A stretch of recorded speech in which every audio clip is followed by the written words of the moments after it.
To the Western Cape we go. The Uyinene Foundation today is hosting an event in memory of the teenager who was murdered at a Cape Town post office 2 years ago. Uyinene Mrwetyana was raped and murdered at a post office in Claremont. Her body was found dumped in Khayelitsha and set alight.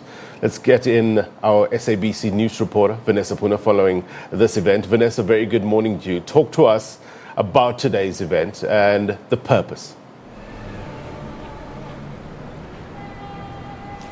Blaine, good morning to you. And yes, of course, Uyinene Mrwetyana's face became almost, if one can call it, the poster child for gender-based violence in South Africa.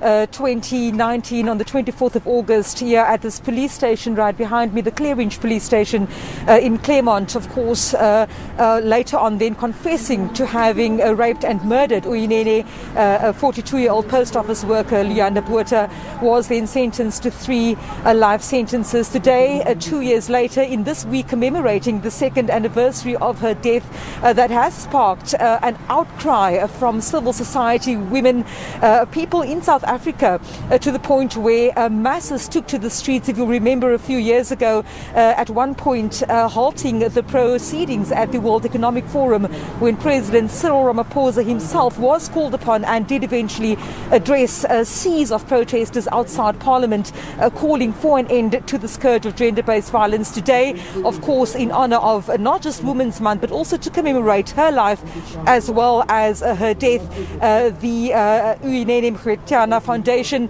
has launched a postcard to Parliament campaign. Now, this campaign has garnered responses, Blaine, from over 8,000 people who have filled in postcards. And what will happen for the course of today is, after proceedings here, it will then move to Parliament, where a memorandum will be handed over. I think at this point, let me bring in the MD of the foundation at this point, Masi Buso. Masi, good morning to you. Painful reminder of what has happened to Uyinene, but also this commemoration comes at a time just shortly after the recent crime statistics for the first quarter were released.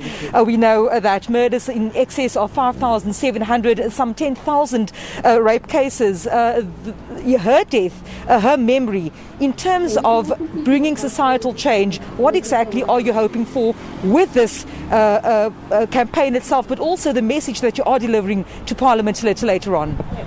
So with this campaign, basically what our aim is that we are calling for action.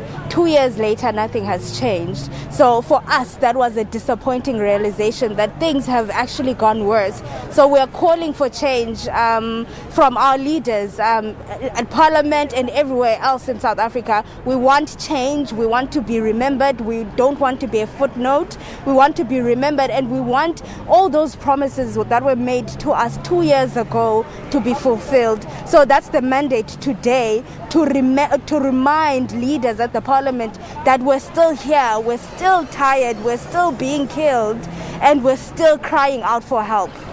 Masi, now also when we talk about Nasi proceedings are just about finishing up here, I know that from here the next point will be at Parliament itself.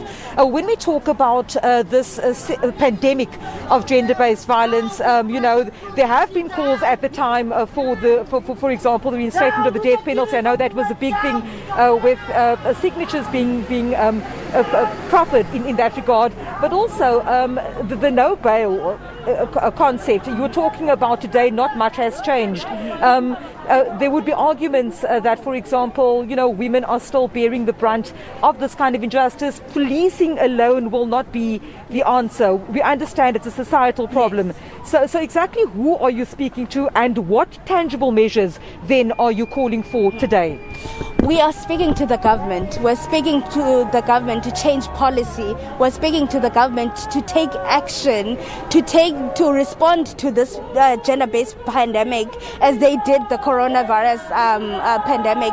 So we want action, and we want immediate action. We're also calling out societal members as well to join in, because this is our problem, everyone's problem, and we think we know that everyone has a role to play. So we're calling everyone to join together, because we know that our victory is in our unity. So we want everyone to play a part, but mostly our government to take a stand and to lead us in this.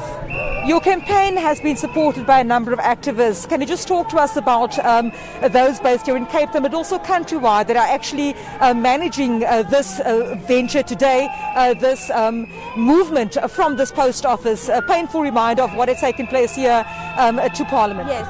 So we have many NGOs and universities as well.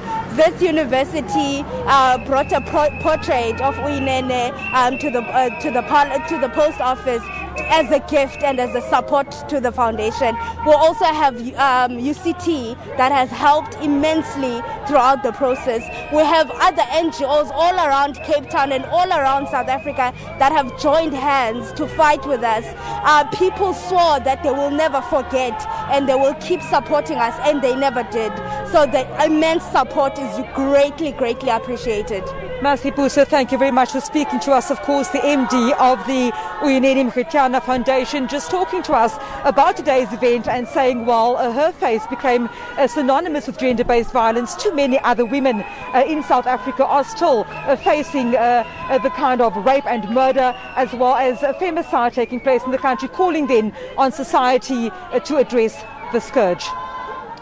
Vanessa Poonah, live for us in Cape Town.